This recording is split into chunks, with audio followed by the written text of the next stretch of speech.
মেঘ বিপুল চোখে তাকিয়ে মনে মনে আওড়ালো, এই কনফিডেন্সটা নিয়ে আমায় প্রপোজ করতে পারেন না? আপনি তো জানেন আমি হ্যাঁই বলবো, তাহলে কেন করেন না প্রপোজ? আবির মেঘের গাঢ় কালো পল্লবে চোখ রেখে বলল, এভাবে তাকাস না মেঘ, তছনছ হয়ে যাব। মেঘ সঙ্গে সঙ্গে চোখ নামিয়ে নিল। আবির ভাই নামক অসুখটা ইদানিং মেঘকে আষ্টে পৃষ্ঠে ধরেছে। আবিরের কথা বলা, আচরণ সবেতেই অন্যরকম মাধুর্যতা মিশ্রিত। ধীরে ধীরে মেঘও বুঝতে পারছে আবির ভাই তার জীবনে বিশালাকৃতির গাছের ন্যায় ভূমিকা পালন করছে।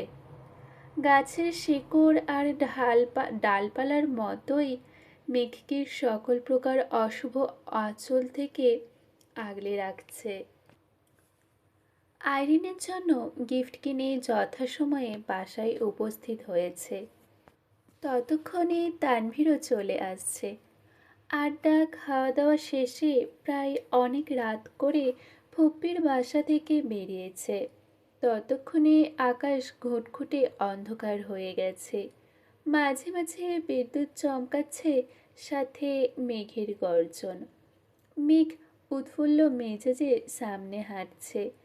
তানভীর বাসা থেকে বেরিয়ে তপ্ত স্বরে বলল, ভাইয়া, অনেক রাত হয়ে গেছে, তুমি বরং বনুকে নিয়ে বাইক দিয়ে চলে যাও। বাসা থেকে অনুমতি নিয়ে প্রথমবারের মতো ওকে নিয়ে রাতের বেলা বেরিয়েছি। এত তাড়াতাড়ি বাসায় চলে গেলে কিভাবে হবে? তাছাড়া আব্বু আমায় বাইক চালানোর অনুমতি দেননি। হাজার হোক, আমি আব্বুর বাধ্য সন্তান।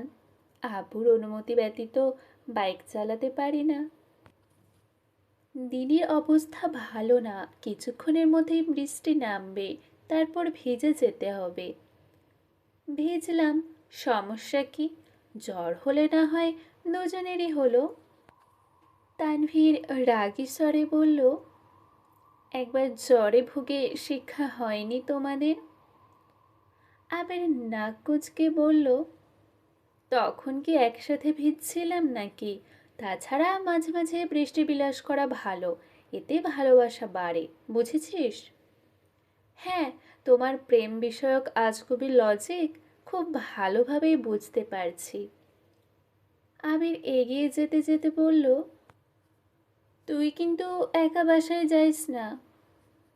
তানভীর চিবিয়ে চিবিয়ে বলল, হ্যাঁ হ্যাঁ, তোমাদের জন্য আমি এখন গাছতলায় বসে থাকি আর শুধু শুধু বৃষ্টিতে ভিজি নাকি? আবির ঘাড় ঘুরিয়ে মুচকি হেসে বলল, ভাইও তোর, বোনও তোর, তাই দায়িত্বটাও তোরই। আবির হাসতে হাসতে সামনে চলে গেছে। তানভীর না চাইতেই মৃদু হাসল। আবিরের যখন যা ইচ্ছে হয় তাই করে, এটা তানভীরের থেকে আর কেউই ভালো জানে না। আবিরের সব পাগলামির একমাত্র সাক্ষী তানভীর। আবিরের বৃষ্টিতে ভিজতে ইচ্ছে হচ্ছে মানে এখন তাকে ভিজতেই হবে। তানভীর বাইক স্টার্ট দিয়ে ওদের পাশ কাটিয়ে যেতে যেতে আবারও বলল, তাড়াতাড়ি চলে এসো। মেঘ আশেপাশে তাকাচ্ছে আর গুটি গুটি পায়ে হাঁটছে। কিছুক্ষণ রাস্তাটা ভালোভাবে পর্যবেক্ষণ করে হঠাৎ প্রশ্ন করল, এই রাস্তা দিয়ে গাড়ি নিয়ে ঢোকাই যেত, তাহলে আনেননি কেন গাড়ি? কেন আনেনি তার উত্তর এখন তোকে দিতে পারবো না, সময় হলে নিজেই বুঝতে পারবি। মেঘ বলার মতো কথা খুঁজে পাচ্ছে না বলে চুপচাপ হাঁটছে। আবিরও নিশ্চুপ হাঁটছে। কোলাহল শূন্য নির্জন পথ, রাস্তা গুটি কয়েক বাইক আপন গতিতে ছুটছে। ফুপ্পিদের বাসার গলি থেকে বেরিয়ে অনেকটা এগিয়ে মেঘ হঠাৎই আকুল কণ্ঠে শুধালো, আমরা বাসায় যাব কিভাবে? বাসায় না গেলে হবে না? মেঘ অবিশ্বাস্য দৃষ্টিতে আবিরের দিকে চেয়ে আছে। এমনিতেই অনেক রাত হয়ে গেছে, কোথায় তাড়াতাড়ি বাসায় যাওয়ার ব্যবস্থা করবেন তা না, উল্টো মজা করছেন। ধীরে ধীরে বৃষ্টি পড়তে শুরু হয়েছে। মেঘের গর্জনের শব্দ আর বৃষ্টির বড় বড় ফোঁটা দেখে মেঘ ভেতরে ভেতরে ভয় পাচ্ছে।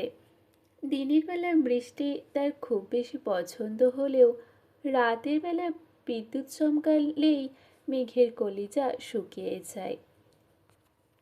আতঙ্কে মেঘের হাঁটার গতি কমে গেছে, বারবার আকাশের পানে তাকাচ্ছে আর আস্তে আস্তে হাঁটছে। আবির বেশ কিছুক্ষণ যাবৎ মেঘের হাবভাব পর্যবেক্ষণ করে শুধালো, কোনো সমস্যা? মেঘ কাঁদো কাঁদো মুখ করে বলল, আপনি গাড়ি নিয়ে আসেননি কেন? আমার ভয় লাগতেছে, রাস্তায় একটা রিক্সাও নেই, এখন কিভাবে বাসায় যাব? আবিরের নির্লিপ্ত জবাব এলো, আমি ভেবেছিলাম তুই অনেক সাহসী মেয়ে। মেঘ ঠান্ডা কণ্ঠে বলল, আমি দিনের বেলা সাহসী, কিন্তু রাতের বেলা ভীষণ ভীত। আবির শান্ত চোখে চেয়ে মনে মনে কিছু একটা ভেবে মৃদু হাসল। মেঘের সেদিকে মনোযোগ নেই। একবার বিদ্যুৎ চমকাচ্ছে আর মেঘের গা কেঁপে উঠছে।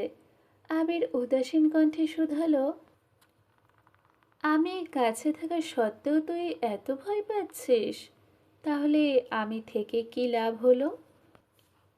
মেঘ নিশ্চুপ। ফুটপাত দিয়ে হাঁটছে দুজন, কারো মুখে কোনো শব্দ নেই। আবির কিছু বলতে চেয়েও বারবার ঢোক গিলে কথা গিলছে। বৃষ্টিস্নাত পথে প্রেয়সীর হাতে হাত রেখে বুকের বাম প্রকোষ্ঠে লুকায়িত কথাগুলো বলার সুপ্ত ইচ্ছে আবিরের মনে ঘুরপাক খাচ্ছে। কিন্তু অদ্ভুত এক দেয়াল বারবার আটকে দিচ্ছে আবিরকে। পরিবার নামক বেড়াজালে আবির আবদ্ধ হয়ে আছে। মেঘ আবিরকে ভালোবাসে, অনেক বেশি ভালোবাসে, কিন্তু আবিরকে পাওয়ার জন্য আদৌ কি মেঘ পরিবারের সামনে দাঁড়াতে পারবে? যেভাবে আবির নিজেই বাড়ির সবার মুখোমুখি হওয়ার জন্য নিজেকে যোগ্য ভাবতে পারছে না, সেখানে মেঘ তো কিছুই না। ক্ষণে ক্ষণে বৃষ্টি বাড়ছে, সেই সাথে বিদ্যুৎ চমকানোর মাত্রাও বেড়েছে। দুজনেই কাক ভেজা হয়ে গেছে। আবিরের পরনে নেভি ব্লু রঙের শার্টটা ভিজে গায়ের সঙ্গে একেবারে লেপ্টে গেছে। ফোন আর ওয়ালেটটা ফুপ্পির বাসা থেকেই পলিথিনে পেঁচিয়ে নিয়ে আসছিল। মেঘাজ থ্রি পিস পরেছিল, চুলে খোপা করে মাথায় ওড়না দিয়েছিল, কিন্তু বৃষ্টিতে ভিজে নাজেহাল অবস্থা হয়ে গেছে। সরু রাস্তায় বড় বড় কদম ফেলায় আবির মেঘের থেকে কিছুটা এগিয়ে গেছে। প্রবল বৃষ্টিতে মেঘ হাঁটতেই পারছে না। আবির সামনে থেকে মেঘের দিকে তাকালেই মেঘ তেজপূর্ণ কণ্ঠে বলে উঠল, আপনি আমায় ফেলে চলে যাচ্ছেন কেন? দেখছেন না আমি ভয় পাচ্ছি? আবিরের পদযুগল থমকে গেছে। এক পলক সামনে তাকালো, পুনরায় আর চোখে চেয়ে গুরুগম্ভীর কণ্ঠে বলে উঠল, কোলে নিতে হবে?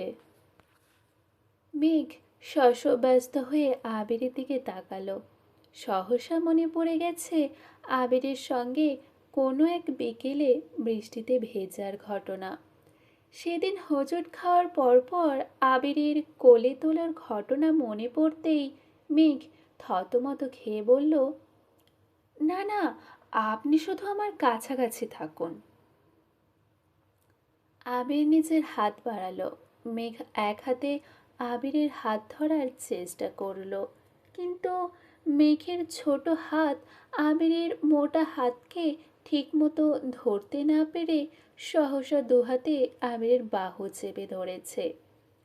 আবির চাপা স্বরে বলল, মুরগির কলিজা নিয়ে রাতে ঘুমাস কিভাবে তুই? মেঘ ঠোঁট উল্টে আবিরের দিকে তাকাতেই আবারও বিদ্যুৎ চমকালো। মেঘ ভয়ে দুহাতে আবিরের বাহু আরো শক্ত করে ধরেছে। আবিরের নিজের অন্য হাত মেঘের হাতের উপর রেখে কোমল কণ্ঠে বলল, ভয় পাইস না, আমি আছি তো। আবিরের স্পর্শ, সেই সঙ্গে মোলায়েম কণ্ঠে বলা ছোট্ট একটা কথাতেই মেঘের মন থেকে ভয় ডর সব একেবারে চলে গেছে। দীর্ঘ নিঃশ্বাস ছেড়ে আকাশের পানে চেয়ে মুচকি হেসে বলল, আমার আবির ভাই আমার পাশে থাকলে আর কিচ্ছু চাই না। যদি আজ আমার মৃত্যুও হয়, তবে যেন আমি আবির ভাইয়ের বুকে মাথা রেখে মরতে পারি। আস্তে আস্তে মেঘের ভয় অনেকটাই কেটে গেছে। আবিরের হাঁটার সাথে তাল মিলিয়ে মেঘ নিজের মতো হাঁটছে। তবে আবিরের হাত একবারের জন্যও ছাড়ছে না। মেঘ আর আবির ফুপ্পিদের বিষয়ে টুকিটাকি কথা বলছে। এত বছর আবিরকে নিয়ে তেমন মাথা না ঘামালেও এখন আবিরের ব্যাপারে মেঘের খুব চিন্তা হয়। মেঘ আচমকা প্রশ্ন করে বসল, আবির ভাই, আপনি কি এখনো সিগারেট খান? আবির ভ্রু গুটিয়ে বলল, না। কেন? সত্যি করে বলুন, আপনি কবে থেকে সিগারেট খাওয়া শুরু করেছিলেন আর কবে শেষ করেছেন, নাকি এখনো খান? রোমান্টিক আবহাওয়ায় মেঘের এমন প্রশ্ন আবিরের কাটা গায়ে নুনের ছিটার মতো লাগছে। আবির কড়া গলায় বলল, এখন এসব প্রশ্ন করার সময়। মেঘ গাল ফুলিয়ে চোখ নামিয়ে ধীর কণ্ঠে বলল, তার মানে আপনি এখনো সিগারেট খান? আবির বিরক্ত হয়ে মেঘের দিকে তাকালো। পরপর এদিক সেদিক তাকিয়ে গম্ভীর কণ্ঠে বলল, আমি মিথ্যা কথা বলি না মেঘ। তারপরও যদি তোর আমাকে বিশ্বাস করতে কষ্ট হয়, তাহলে আমার কিছুই বলার নেই। মেঘ হতবাক হয়ে আছে। আবিরকে ইদানিং কিছু বললেই ছ্যাঁত করে ওঠে। বিশেষ করে বিশ্বাস নিয়ে কথা বললে তো উপায় নেই। মেঘ মনোযোগ দিয়ে কতক্ষণ আবিরকে দেখে প্রশ্ন করল, কি হয়েছে আপনার? এভাবে কথা বলছেন কেন? আবির জোর গলায় বলা শুরু করলো, আমি কখনো কারো বিশ্বাস ভঙ্গ করিনি, তোর তো নয়ই। সিগারেট আমার নেশা না। যখন কোনো বিষয়ে খুব বেশি রেগে থাকি, দিশা বিশা পাই না, তখন একটু আধটু সিগারেট খেতাম, এটুকুই। তারপরও এত বছরে হাতে গোনা কয়েকটা সিগারেটই খেয়েছি। এসব এখন অতীত। সিগারেট ছেড়েছি বহুদিন হলো, ছুঁইও না পর্যন্ত। সেদিনের সেদিনের পর তুই কোনোদিন আমার হাতে সিগারেট দেখেছিস? রুমে পেয়েছিস? নাকি আমার গায়ে সিগারেটের গন্ধ পেয়েছিস? তবুও কেন এত অবিশ্বাস? তোর সন্দেহের তালিকায় কেন সব সময় আমার নামটাই থাকে? এখনো এই মানুষটাকে একেবারে বিশ্বাস করা যায় না? আবির একরাশ হতাশা নিয়ে কথাগুলো বলেছে। শেষ প্রশ্নগুলো বলার সময় আবিরের গলা কাঁপছিল। অজানা এক ক্রোধে আবির আবার দগদগে স্বরে বলল, তানভীরকে কল দিয়ে তোকে নিয়ে যেতে বলি। মেঘ আর্তনাদ করে উঠল, কেন? আর যাই হোক, আবির কখনো কাউকে জোর করবে না। অন্ততপক্ষে তাকে বিশ্বাস করতে তো নয়। আমার সত্যিই গাড়িটা নিয়ে আসা উচিত ছিল। মেঘ মায়াবী দৃষ্টিতে চেয়ে শীতল কণ্ঠে বলল, আপনি এইভাবে কেন বলছেন? আমি আপনাকে বিশ্বাস করি, অনেক বেশি বিশ্বাস করি। সত্যি বলছি। ভাইয়াকে কল দিবেন না প্লিজ, আমি আপনার সাথেই যাব। আবির উদাসীন কণ্ঠে বলল, যেখানে তুই আমাকে বিশ্বাস করতে পারিস না, সেখানে তোর বাবা মায়ের চোখে তো আমি মস্ত বড় অপরাধী হয়ে যাব। তোর জ্বর হলে কেউ আমায় ছেড়ে কথা বলবে না। আবির দুপা এগুতেই মেঘ এক হাতে আবিরের আঙুল ধরার চেষ্টা করে, কিন্তু আবির আঙুল ছাড়িয়ে এগিয়ে যেতেই মেঘ তড়িঘড়ি করে আবিরের সামনে গিয়ে সরাসরি আবিরের শার্ট আঁকড়ে ধরে সাফাই দেওয়ার মতো করে আকুল কণ্ঠে বলে উঠল, আমি আর কোনোদিন আপনাকে এমন কথা বলবো না। আপনাকে কখনো অবিশ্বাস করব না। আপনি যা বলবেন, যে অবস্থাতেই বলবেন, আমি সাথে সাথে বিশ্বাস করে ফেলবো। প্লিজ আপনি রাগ করবেন না, প্লিজ। আমি কানে ধরছি। এতক্ষণ আবির শক্ত থাকলেও মেঘের শেষ বাক্যে আবির তৎক্ষণাৎ মেঘের হাত চেপে ধরল। মেঘের হাত তখনও আবিরের বুকেই ছিল। সবেমাত্র কানে ধরার জন্য হাত তুলতে যাচ্ছিল, তার আগেই আবির আটকে দিয়েছে। আবিরের রাগ মুহূর্তেই দমে গেল। ভারী কণ্ঠে বলল, অতি সামান্য কারণে আবির কাউকে এত বড় শাস্তি দিবে না। মেঘ ফের বলে উঠল, আপনি রাগ করলে আমার খুব ভয় হয়। আবির অনুচিন্তন মনে শুধালো, কিসের ভয়? মেঘ বিড়বিড় করে বলল, আপনাকে হারানোর। ঝুম বৃষ্টিতে মেঘের বিড়বিড় করে বলা কথাটা আবির ঠিকমতো বুঝতে পারেনি। শিওর হতে আবির পুনরায় শুধালো, কি বললি? মেঘ কিছু না বলে আবিরের উপর মাথা ঠেকালো। অনেকক্ষণ যাবৎ বৃষ্টিতে ভেজার কারণে মেঘের শরীর ঠান্ডা হয়ে যাচ্ছে। অকস্মাৎ ভয়ে আবিরের বুক কাঁপছে। মেঘের শরীর যদি আবার খারাপ হয়। আবির তড়িঘড়ি করে বলল, শরীর খারাপ লাগছে? মেঘ সহসা আবিরের থেকে দূরে সরে দাঁড়ালো। প্রিয় মানুষের সাহচর্য পেলে মানুষ সব ভুলে যায়।